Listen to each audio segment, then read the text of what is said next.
تب جا کے کہیں کوئی منزل ہوگی یا نہیں ہوگی معلوم نہیں، کیونکہ اس منزل سے لوٹ کر کبھی کسی نے کوئی خبر نہیں دی۔ اسی شعر کے اس مضمون کو دوسرے رنگ سے یہ فاروقی صاحب نے مجھے دونوں شعر سنائے تھے۔ استخواہائے سالکہ نگذاشت رہروا را براہ بر محتاج۔ اس شعر کو انہوں نے ٹی ایس ایلیٹ کے ریٹس ایلی سے موازنہ کرتے ہوئے مجھے بتایا تھا کہ راہ میں پڑی ہوئی جو ہڈیاں ہیں، جو سالکوں کی ہڈیاں ہیں، جو سادھک تھے، جو اس راہ کے سادھک تھے، صوفی بھی تھے، یوگی بھی تھے، سنگیتজ্ঞ بھی تھے، کلاکار بھی تھے، اس راہ میں جو چلے ہیں سادھنا کی راہ میں، صرف ان کی ہڈیاں بچی ہیں، اس کے علاوہ راستے کا کوئی نشان نہیں۔ استخواہائے سالکہ نگذاشت رہروا را براہ بر محتاج، لیکن ان ہڈیوں کی وجہ سے اس راہ کے چلنے والوں کو کسی راہبر کی ضرورت نہیں ہے، کیونکہ راستے کی ہڈیاں راستے کا بتا دیں۔ اب اس شعر سے کئی باتیں نکلتی ہیں۔ جو اس راستے پہ چلتا ہے وہ منزل کو نہیں پہنچتا، صرف وہ یہیں پہ چور ہو جاتا ہے، ڈھیر ہو جاتا ہے، صرف اس کی ہڈیاں بچتی ہیں۔ مگر وہی ہڈیاں راستے کا نشان ہے، پھر بھی ہم کو اس راستے پہ چلتے جانا ہے، کیونکہ ہمارے پاس چلنے کے علاوہ کوئی چارہ نہیں ہے۔ اور چلنے کا یہی طریقہ ہے کہ جو ہم سے پہلے گئے ہیں ان کا یہ حشر ہوا ہے، یہ جانتے ہوئے بھی ہم کو چلنے جانا ہے۔ یہ سادھنا کا مارگ ہے، یہ راستہ ہے چلنے کا، یوگی کا، صوفی کا۔ اب بات یہ ہے کہ اسی ایک مضمون کو، اسی ایک خیال کو بہت سے شاعروں نے باندھا، ایک ہی خیال تھا، اور کچھ شاعروں نے ایک ہی خیال کو، اسی ایک خیال کو بار بار باندھا، اسی مضمون کو بار بار باندھا۔ مثال کے طور پہ جیسے مونے تھا ایک بہت مشہور پینٹر، اس نے ایک بڑی مشہور تصویر بنائی لیلیز کی 1915 میں، اس نے وہ تصویر پھر بنائی، پھر وہ برابر بار بار وہی تصویریں بناتا گیا۔ دھیرے دھیرے اس نے پرسپیکٹو کو ختم کر دیا جو ویسٹرن اس کا بہت بڑا خاصا تھا، تو لیلیز میں اور پانی میں فرق ختم کر دیا اس نے، وہ وہی تصویریں بناتا گیا، مگر بار بار وہی تصویریں بنانے کے بعد اس نے یہ ثابت کر دیا کہ ایک ہی تصویر کو کبھی دو بار نہیں بنایا جا سکتا۔ بار بار ریپیٹ کرنے سے کوئی چیز، یہ چیز سامنے آتی ہے، دراصل کوئی چیز ریپیٹ ہو ہی نہیں سکتی کہ ہر بار جب وہ سنائی جائے گی تو وہ نہیں ہو جائے گی۔ جیسے راگ کا معاملہ ہے، جیسے خیال کا معاملہ ہے، جیسے مضمون کا معاملہ ہے۔ اس چیز کو اردو میں مضمون آفرینی کہتے ہیں۔ یہ مضمون ہے شعر کا اور اس کے معنی ہیں وہ الگ الگ چیزیں۔ یہ خاص طور سے اردو شاعری کا کارنامہ ہے، اور فاروقی صاحب نے ہم کو سمجھایا ہے کہ یہ کارنامہ دراصل سنسکرت اور فارسی کی آمیزش سے پیدا ہوا، بالکل اسی طرح جیسے ہمارا سنگیت اپجا تھا۔ اب اس چیز کو اردو میں مضمون آفرینی کہتے ہیں، نئے نئے مضامین پیدا کرنا۔ آپ اگر پرانے زمانے کی 300-400 سال کی روایت تھی ہمارے یہاں راگ راگنیوں کی تصویریں بنانے کی، راگ مالاؤں کی تصویریں بناتے تھے لوگ، تو راگ راگنیوں کی تصویروں میں ایک نائک ہوتا ہے، ایک نائکا ہوتی ہے۔ نائک عام طور سے کرشن ہوتے ہیں، نائکا رادھا ہوتی ہے۔ ان میں کبھی کبھی راگ راگنیوں کی تصویروں میں، راگ مالاؤں کی تصویروں میں دوہے بھی لکھے ہوتے ہیں، کبھی کیشو کے، کبھی بہاری کے، کبھی پرانے زمانے کے ریتی کال کے شاعروں کے۔ اب وہ تصویریں دراصل ایک دکھا رہی ہیں کچھ آپ کو، ایک نائک ہے، ایک نائکا ہے، لیکن اس نائک اور نائک ہر تصویر میں ہوتے ہیں، اس سے آپ کا راگ کو کچھ پتہ نہیں چل سکتا کہ یہ کس راگ کے لیے ہے، تو اس میں یہ نائک نائکا تو ہر تصویر میں ہے۔ راگ کا سجیشن رنگوں کے موڈ سے پیدا ہوتا ہے، یہ کون سی راگ ہے، یہ کون سی راگ نہیں ہے۔ راگ دراصل موڈ ہے، اور اس کا روٹ ہے رنج، رنگنا، سنسکرت سے رنگنا۔ آج رنگ ہے ہیما، رنگ ہے ری، میرے محبوب کے گھر رنگ ہے ری، صبغۃ اللہ ومن احسن من اللہ صبغہ، قرآن کی آیت ہے، میرے اللہ نے مجھے رنگا اور اللہ سے بہتر رنگنے والا کون ہے۔ اور یہ چیز راگ میں آتی ہے، یہ چیز خیال میں آتی ہے۔ اب راگ جو ہے یا شعر جو ہے وہ دراصل دنیا کی کسی حقیقت کو آپ کے سامنے نہیں رکھ رہا، وہ ایک خیال کو آپ کے سامنے رکھ رہا ہے۔ وہ خیال دنیا کو ریپرزینٹ نہیں کر رہا ہے، اس میں کوئی ڈائریکٹ ریپرزنٹیشن نہیں ہے، یعنی وہ شعر یا راگ یا ریتی کال کی وہ تصویر وہ آپ کو کوئی حقیقی واقعہ نہیں دکھا رہی ہے جو فیکٹ بیسڈ ہو، جو کوئی ایونٹ۔ اردو شاعری میں جب شاعر اعلان کرتا ہے عشق کا، تو ضروری نہیں ہے اور بیشتر بلکہ وہ کسی حقیقی عشق کا بیان نہیں کر رہا، وہ عشق کے آئیڈیا کا بیان کر رہا ہے. اور یہ چیز راگ میں بھی ہے، یہی چیز خیال میں بھی ہے. وہ دراصل کسی ایک مخصوص واقعے کی طرف اشارہ نہیں کر رہی ہے کہ میں نے وہ کیا تو مجھے یہ محسوس ہوا، اب اس احساس کو میں اپنے اس راگ میں پیش کر رہا ہوں. احساس تو ہوتا ہے، جذبات ہوتے ہیں، مگر یہاں معاملہ زیادہ ایبسٹریکٹ ہے. اس کو فاروقی صاحب کہتے ہیں these are not love poems, these are poems about love.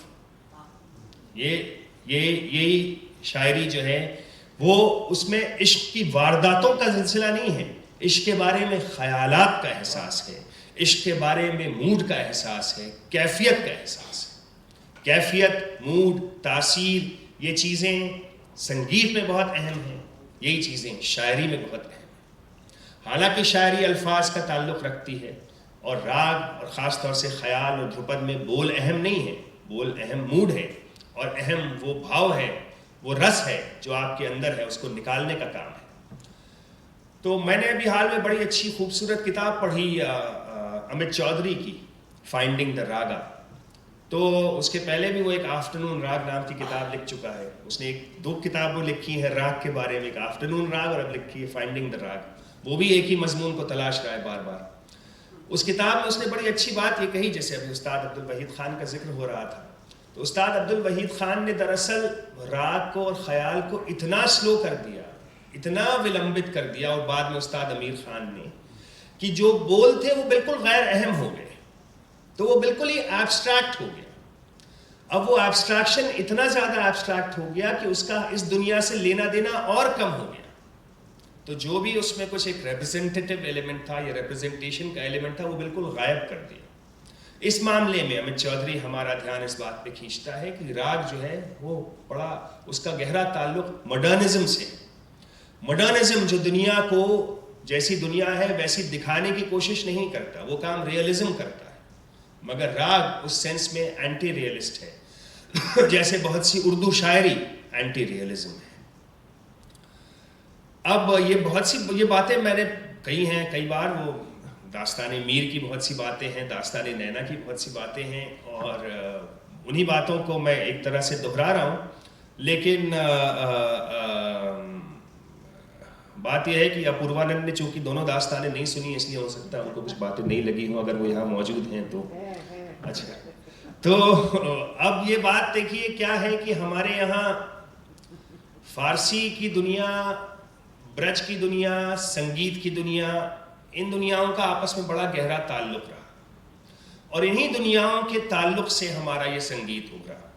Sir William Jones نے 1770s میں جب اپنا ایسے لکھا آن ہندوستانی music, Indian music, ancient Indian music, اور ریفائن کر دیتے ہیں، ہندو میوزک کر دیتے ہیں، تو دراصل وہ جو سنسکرت کے ٹیکسٹ میں جو لکھی تھی چیزیں سنگیت کے بارے میں، سنگیت رتناکر میں، اہو بالا میں، سنگیت درپن میں، اور جو چیزیں سنائی جا رہی تھیں کلاسیکل سنگیت کے نام میں، ان میں بہت زیادہ گہرا گیپ تھا، کوئی تعلق ہی نہیں تھا دراصل جو سنسکرت کی گرنتھوں میں لکھی ہے سنگیت کی باتیں اور جو لوگ سنتے سناتے ہیں.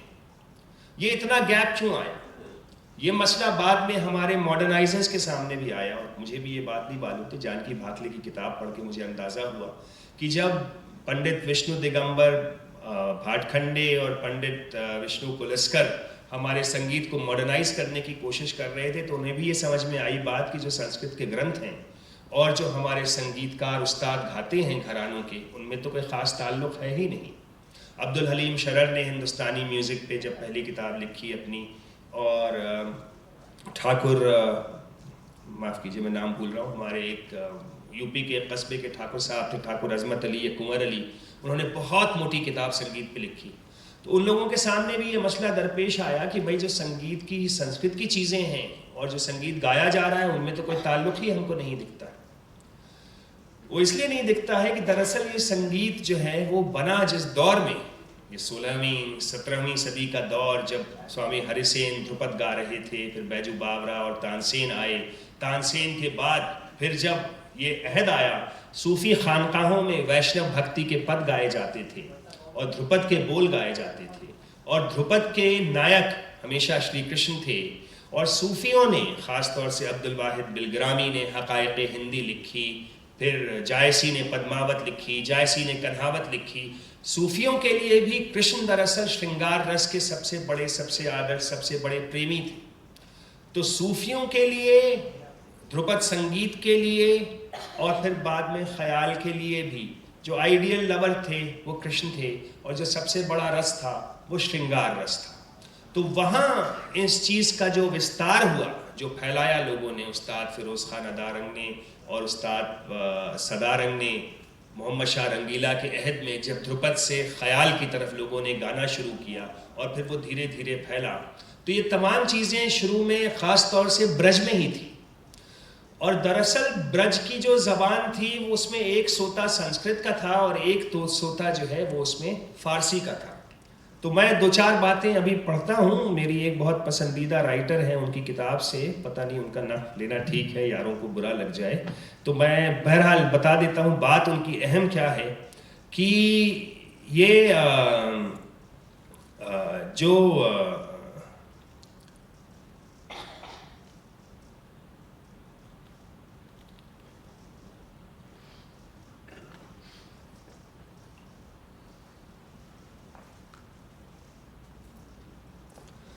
so devotional themes and practices derived from yoga and Vaishnava Bhakti had an enormous influence on Indian Sufism during the Sultanate period. 16th and 17th century performances of Hindu devotional songs in Sufi Sama gatherings was popular throughout northern India. Vishnupad of Tulsi and Surdas and Kabir was sung in these khanqahs. Manuchi, a traveler in Aurangzeb's time in India, he names 33 superintendents of singers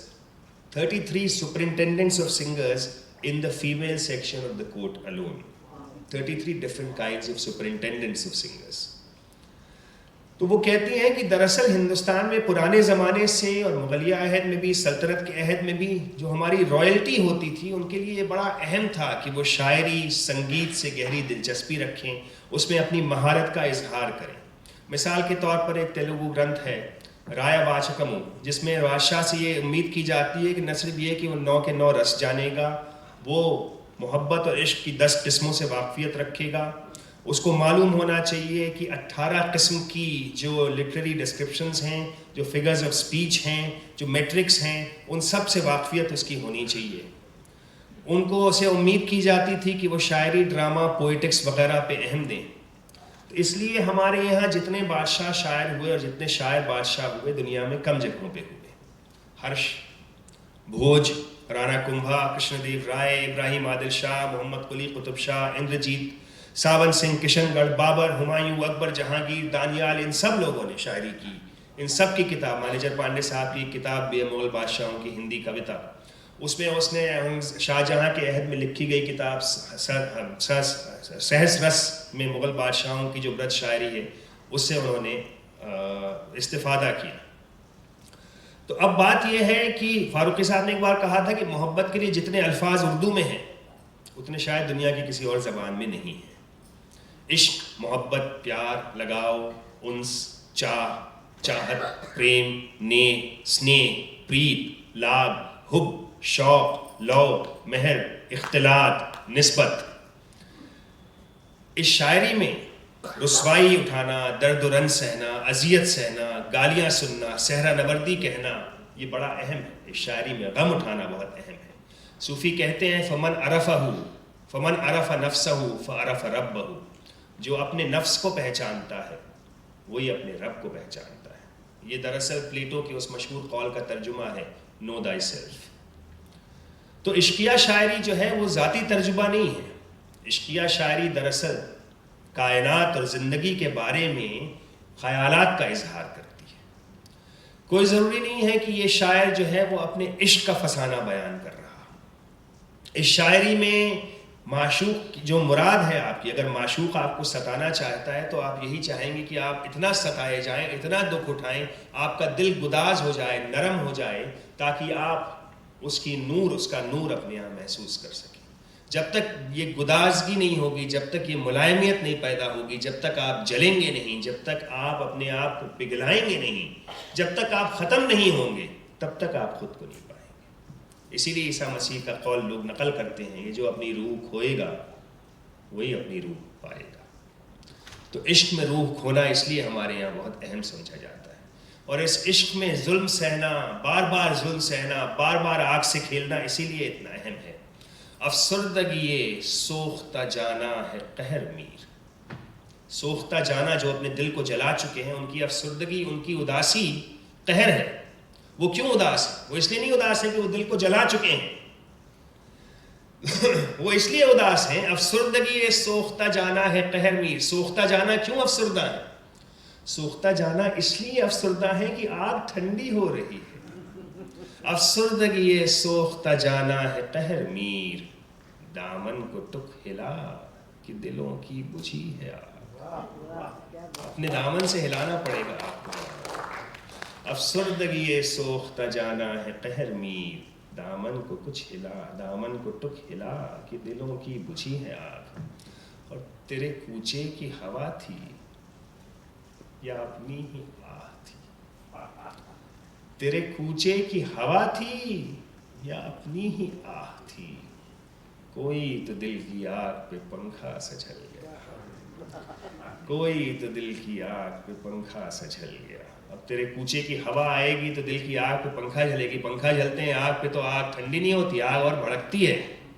اپنی آہ سے بھی وہی تاثیر پیدا ہوتی ہے کہ آگ بھڑکتی ہے. اسی لیے کہا جاتا ہے کہ سر آہ سردناک بتاثیر یک مصرع اونست, کہ سینکڑوں آہوں کی تاثیر ایک مصرے میں ڈال دی جائے تب بات پیدا ہوتی ہے. یہ شاعری تب پیدا ہوتی ہے. تو اب میں یہ جو عشق حجازی ہے, دنیا کا عشق ہے, اس کو کہتے ہیں المجاز قنطر الحقیقت. یہ مجازی عشق جو ہے یہ حقیقت کی طرف لے جانے کا عشق ہے. یہ دنیا کا عشق وہ حقیقت کی طرف لے جاتا ہے, اس کی طرف لے جاتا ہے. اب یہ جو بات ہے کہ ایک ہی کام کو بار بار کرنا, ایک ہی مضمون کو بار بار برتنا, ایک ہی راگ کو بار بار گانا, ایک ہی سور کو بار بار اٹھانا, ایک ہی پیٹرن کو بار بار بنانا, ایک ہی جالی کو عمارتوں میں بار بار بناتے جانا, قالین میں ایک ہی چیز کو بار بار بنتے جانا. ہماری تمام ودھاؤں میں آپ دیکھیں گے تو ریپیٹیشن پہ بہت زور ہے. ہمارے یہاں رام نام بھی بار بار جپتے ہیں, ہمارے یہاں ذکر بھی بار بار کرتے ہیں. ایک ہی چیز کو بار بار کرتے ہیں, بار بار کرتے ہیں, بار بار کرتے ہیں, کرتے جاتے ہیں. وہ کرتے جانے کے عمل کے بارے میں بہت خوبصورت بات ایک اپنے بہت مشہور ایسے دا اسٹوری ٹیلر میں کوٹ کی ہے والٹر بینجامن نے, پال والری کو کوٹ کرتے ہوئے. The intellectual picture of the atmosphere of craftsmanship from which the storyteller comes has perhaps never been sketched in such a significant way as by Paul Valery. He speaks of the perfect things in nature, flawless pearls, full-bodied, mature vines, truly developed creatures, and calls them the precious product of a long chain of causes similar to one another. The accumulation of such causes has its temporal limit only at perfection. This patient process of nature was once imitated by men. Miniatures, ivory carvings, elaborated to the point of greatest perfection, stones that are perfect in polish and engraving, lacquer work, or paintings in which a series of thin, transparent layers are placed one on top of the other. All these products of sustained, sacrificing efforts are vanishing, and the time is past in which time did not matter. Modern man no longer works at that which cannot be abbreviated. تو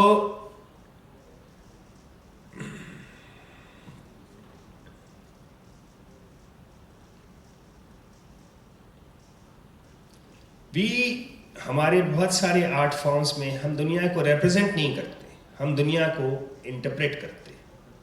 اور ہماری روایتوں میں ایک تسلسل اس وجہ سے ہے, لوگ یہ عام طور سے سمجھتے ہیں کہ کچھ سنسکرت روایتیں تھیں اور کچھ فارسی روایتیں تھیں اور وہ الگ الگ دنیایں ہیں. دراصل ان دونوں دنیاؤں کے درمیان برج نے بڑا اہم رول ادا کیا, کیونکہ سنسکرت سے برج میں بہت ترجمے ہوئے. برج درباروں میں گائی جاتی تھی, موسیقی کی زبان تھی. برج میں فارسی سے ترجمے ہوئے.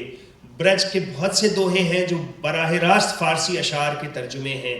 ایسی چیزیں کبیر میں بھی ملتی ہیں, ایسی چیزیں تلسی میں بھی ملتی ہیں. بہت مشہور رومی کا شعر ہے جو میں نے اپنی داستانوں میں بھی پڑھا ہے کہ صد کتاب و صد ورق در نار کن, روئے دل را جانب دلدار کن, کہ اپنی سینکڑوں کتابوں کو اور اپنے سینکڑوں کتابوں کے ورقوں کو آگ میں جھونک دو, اپنے دل کے چہرے کو اپنے دلدار کی جانب کرو. پوتھی پڑھی پڑھی جگموا پنڈت بھیا نہ کوئی, ڈھائی آخر پریم کا پڑھے سو پنڈت. رومی کا یہ شعر اور کبیر کا یہ شعر براہ راست ان کا تعلق ہے. اس لیے وہ برج میں آ کے وہ بہت ساری دھارائیں ملی. بہت سے فارسی رائٹرز نے خاص طور سے اورنگزیب کے عہد میں جو سنگیت پہ لکھ رہے تھے, برج کی نائکا بھید کے بارے میں چیزیں لکھیں, اور انہوں نے اپنی فارسی چیزوں میں وہ نیلی چیزیں برج میں شاعری کی. اب ایک بات میں آپ کا دھیان کھینچتا ہوں, یہ بات امت چودھری کہتا ہے کہ ان نارتھ انڈین پوئٹری دا بریز, ہوا یا نسیم, باد نسیم, is a metaphor for listening. This has been true from classical poetry and from Kalidas onwards. For Kalidas, the breeze in the Meghdoot does what sound does in a Ray soundtrack, signaling to the unseen. It might come in through an opening, maybe a window. In the Meghdoot, the breeze gives the Yaksh an immediate inkling of the beloved he can neither see nor possess. The breezes from the snowy peaks have just burst upon the leaf buds of deodar trees, and redolent of their oozing resin blow southwards. I embrace those breezes, fondly imagining they have lately touched your form, O perfect one. For me, this intimation of the invisible also works as an account of listening.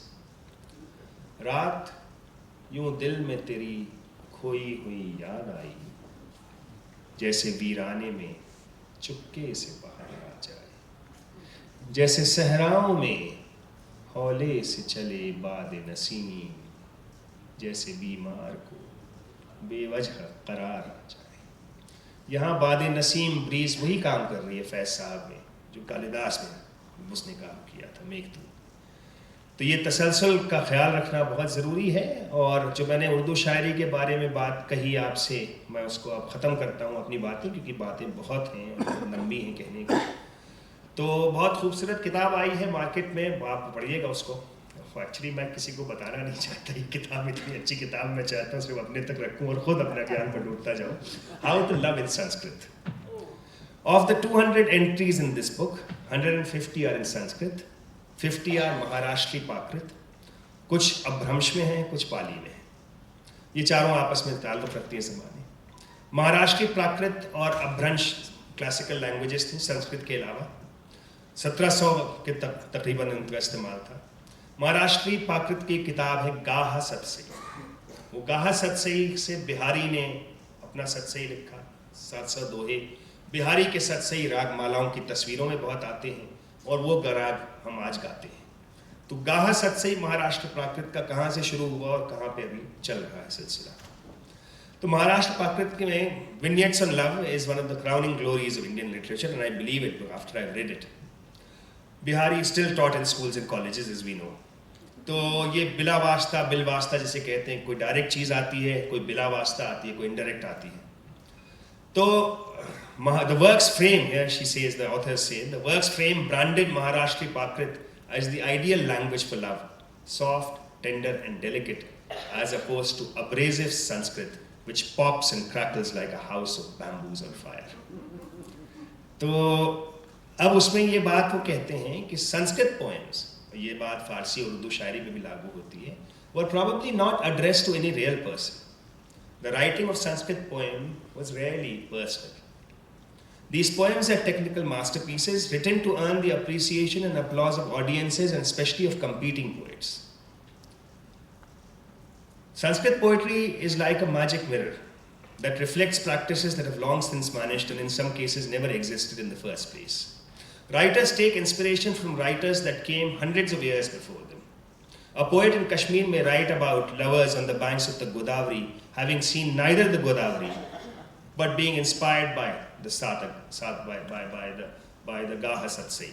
اسی اردو شاعری میں دجلہ کا، فرات کا، سرو کا، بلبل کا، قمری کا بیان کرتے ہیں جو کسی نے کبھی نہیں دیکھا، کیونکہ اور شاعروں نے بیان کیا ہے، اس لیے ہم ان کو دوسرے شاعروں کی نقل میں بیان کر رہے ہیں. اس بات کو ایلیٹ نے ہی شاید کہا ہے کہ poems make other poems happen اور art makes art happen، جس کو رضا صاحب کہتے تھے.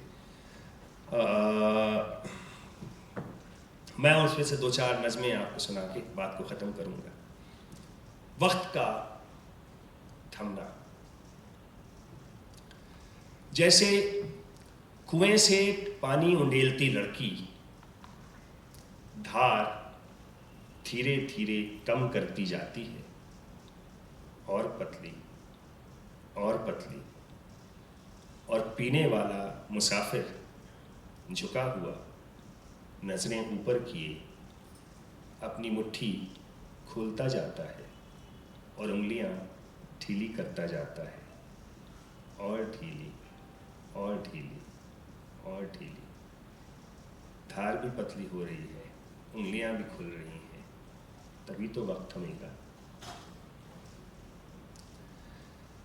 یہ نظم دھرم کرتی کی، یہ بدھ فلسفی پالی میں لکھتے ہیں.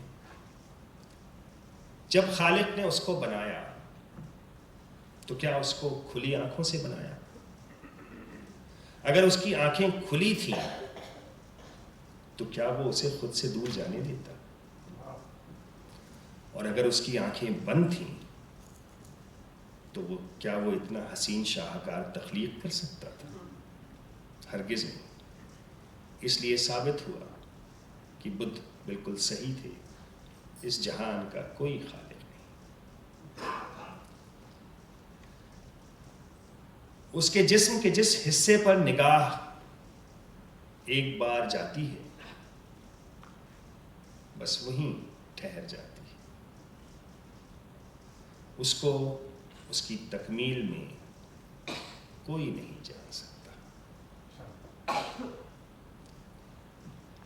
اول اس کی اونچی چھاتیاں، پھر اس کی کمر کی وادیاں، پھر اس کے کولہوں کا نشیب.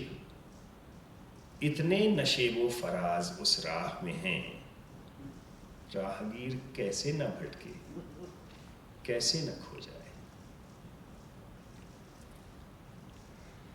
میں تم سے پیار کرتا ہوں، تم مجھ سے پیار کیوں نہیں کرتے؟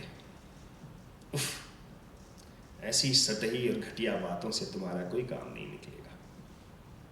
اس سے کہو کہ دیکھو، کامدیو نے اپنے تیروں سے مجھے نیم مردہ کر دیا، پر میں اس بات کا شکر گزار ہوں کہ اس نے تمہیں کوئی نقصان نہیں پہنچایا.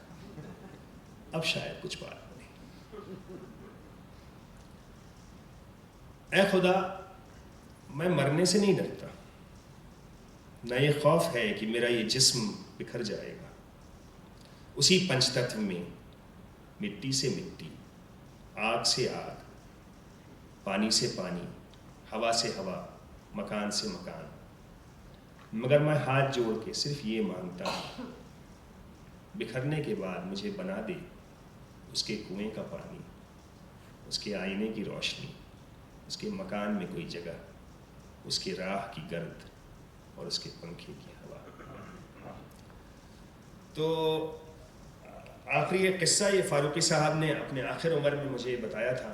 انہوں نے ایک ربائی لکھی تھی احمد آباد میں 1969 میں جب دنگے ہوئے تھے، اور اسی دنگوں کی وجہ سے رسولن بھائی کو احمد آباد چھوڑ کے دلی آنا پڑا تھا. پھر نینا جی نے ان کی کافی خدمت کی تھی، وہ میری داستان میں ہے، وہ آپ یوٹیوب پہ بھی آپ سن سکتے ہیں. تو فاروقی صاحب نے اس وقت کے اپنے احمد آباد کے دوستوں کے لیے، جو ادیب وہاں شاعر تھے، عادل منصوری تھے، محمد علوی تھے اور وارث علوی تھے، ان کے لیے ایک ربائی کہی تھی. اور بالکل اپنے آخری 3-4 دنوں کے پہلے انہوں نے ایک قصہ سنایا تھا کہ کیسے وہ ربائی آئی تھی. تو وہ قصہ یہ تھا کہ عبدالرحیم خانہ ایک بار احمد آباد سے گزر رہے تھے، تو انہوں نے دیکھا ایک تماشا سا ہے، ایک شخص کچھ تماشا دکھا رہا ہے. وہ قریب گئے تو دیکھا کہ ایک بوتل تھی اس کے پاس، اور اس بوتل میں ایک بوند بچی تھی جس کو وہ روکے ہوئے تھا، وہ بوند گرنے نہیں دے رہا تھا، اور وہی تماشا تھا، سب اس کو دیکھ رہے تھے.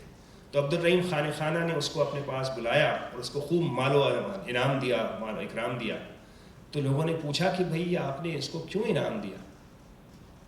نے کہا بتائیے آخری بوند کس چیز کی تھی؟ نے کہا کس چیز کی؟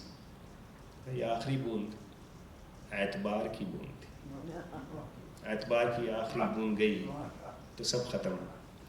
ایک بھیڑ ہے آندھی سی چلی آتی ہے, ایک بھیڑ ہے آندھی سی چلی آتی ہے, ایک تیغ حقارت ہے کہ لہراتی ہے. ایک بھیڑ ہے آندھی سی چلی آتی ہے, ایک تیغ حقارت ہے کہ لہراتی ہے.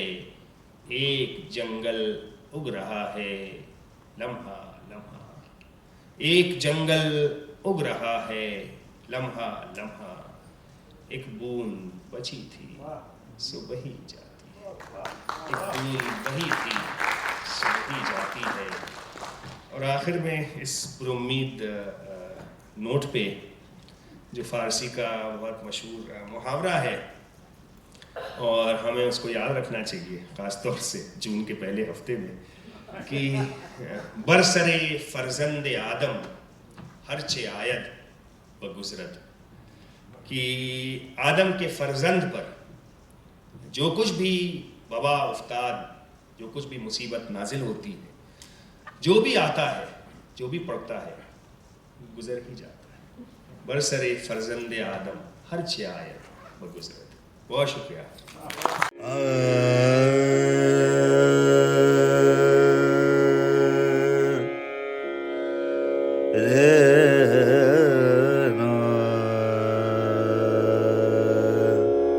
اے